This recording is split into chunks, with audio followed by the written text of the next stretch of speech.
What is yours? Is this yours? No. Okay. I'll keep track of it. Okay. Hi. Hey, how you doing? Good. How are you? I'm good. Welcome back to Oakland University. Thanks for having me again. So it's the second time you've been here, right? I don't remember. It is the second time. Do you think that it's important to be around students? Do you think you have a certain message for students? Not necessarily. I got a question about your first track on both Food and Liquor 1 and 2 have both been a woman. Her name's Aisha, freestyling. Is that right? That's my sister. Yeah. Yeah. Why is she the first track in the album? Cause she's my sister. Is family's important to you? Yeah. Oh yeah. If I didn't, she'd kill me. Well, Lupe, let me ask you, like I said, once again, welcome back to OU. It's a pleasure having you. I just want to know, there have been rumors circulating about you going to retirement after this album.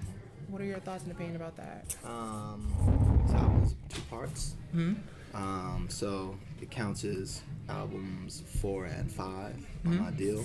I have a 6-album deal. If the label chooses to pick up the album after Food and Liquor 2, the Great American Rap album, parts 1 and 2, then I'll have 1 more album. But if they don't, then this will be my last record commercially. Commercially? Yeah. And everything after that will be more of a artistic pursuit. Yeah, I was reading about you want to do more concept albums, I should say, with tracks that are about 10 minutes long. No, that's that's just somebody throwing that out there. Okay. It's not necessarily a conceptual thing, or 10-minute songs or anything like that. It's just, free to create whatever I want, and not have to worry about any industry constraints or commercial constraints in the creative process. What are you trying to say with the artwork for this album? Nothing. No, literally. It's no, literally, because there's nothing in it. Everything that I had to put in there, I legally had to put in there. And whatever legally I didn't have to put in there, we didn't put in there. So no words, no images. And sometimes it's can you say nothing? Can you actually make nothing? Because there's always a representation of it. So can you truly say nothing? Like the idea that you can't not communicate something? Indeed. All right. I was watching an interview with you. I think it was on Fuse, where they asked you about how you always have a monochrome black attire on stage, and they asked you about it, and you answered, "Listen to the song Man in Black by Johnny Cash." Yeah, whatever they were asking, it was related to the album packaging. Yeah. Which is another explanation. The album, Johnny Cash's song "Man in Black." When as a kid did you start listening to Johnny Cash? I started listening to Johnny Cash, not knowing that I was listening to Johnny Cash. I don't know when that started, but just hearing his songs, Everywhere Man. But when I really started to pay attention to him seriously was actually a few years ago. I picked up the CD that what's his name? What's the dude who used to have that Def Jam with the long beard? Started Def Jam. Rick Rubin. Rick Rubin did a anthology of Johnny Cash's music, and I picked it up, and then that's when I started taking him seriously, as opposed to just kind of by chance. But he's a powerful dude. Powerful dude. One of the first songs I heard, which really kind of piqued me, was when he did, I think what a lot of people from my generation is when he did Hurt. We did 9 Inch Nails Hurt, and then that kind of was like, oh man, wow. But then after getting into his catalog and like Man in Black and I'm drawing a blank. The Highwaymen, a few other records. What's the song about the Cadillac? About the car, 5 something. But anyway, just just the way he used concepts. Wasn't afraid to use concepts, and very similar to stuff that I did, or stuff that I tried to do or was inspired by. So just an interesting, easy fit.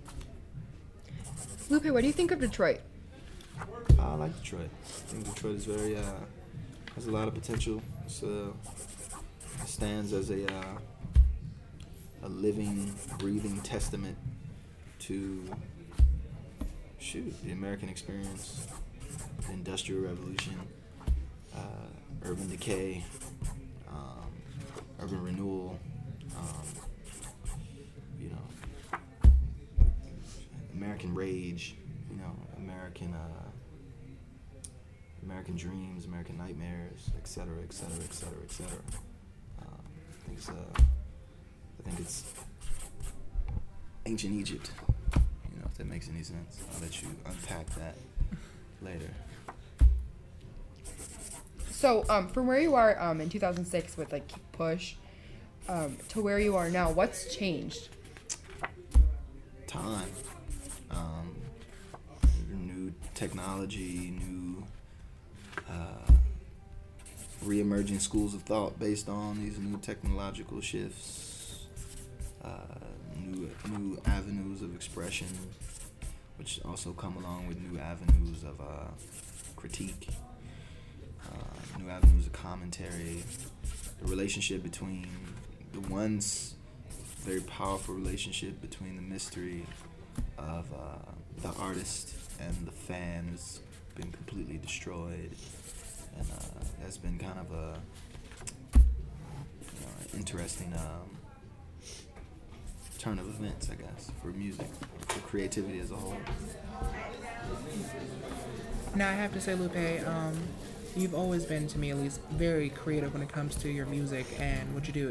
It is art. So what, for your new album, Food and Liquor 2, what would you say is your most dominant inspiration for the tracks that are on your album?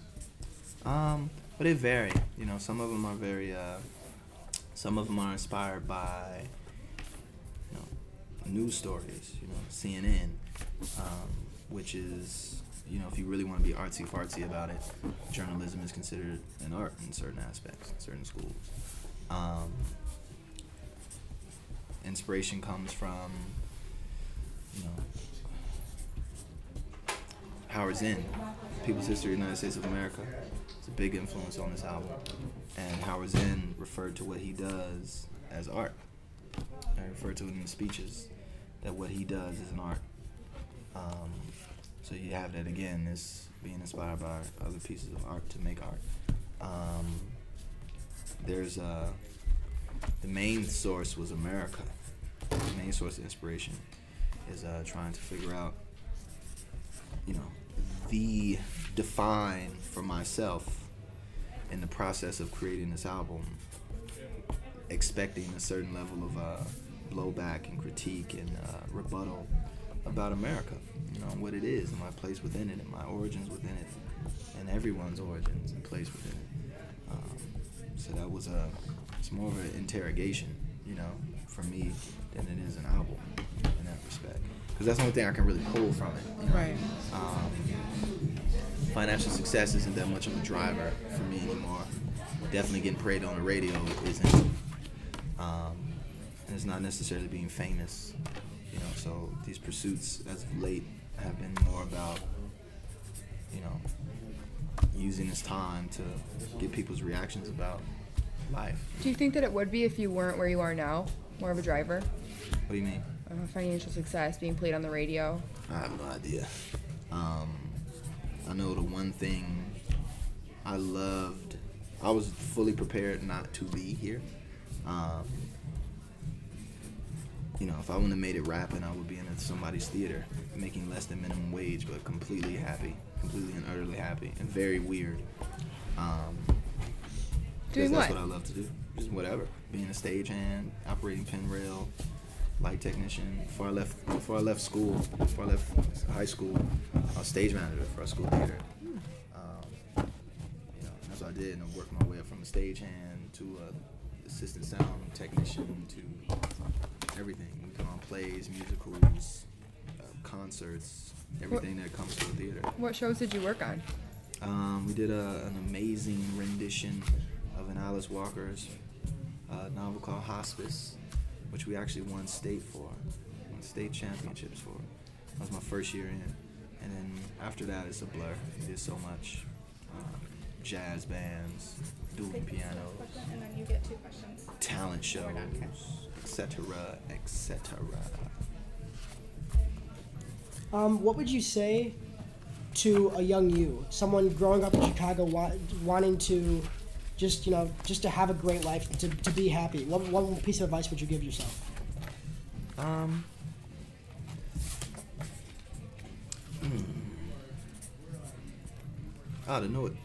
To know what you want, exactly before you move. Same thing with like chess. You just don't moves. You don't start moving pieces unless you have a plan of what you want to do, and exactly, because it forces you to be exact. So just know what you want, and it'll make life much easier. And last question for me: what is music to you? It's art. An art for what? It's art. I don't think you need to. I don't think you have to define it. It's just art. Thank you. Thank you very much. Thank you so much. Appreciate y'all. Have a good day. Yeah. You too. Pleasure. Pleasure to meet you. Indeed. Nice to meet you. Yeah.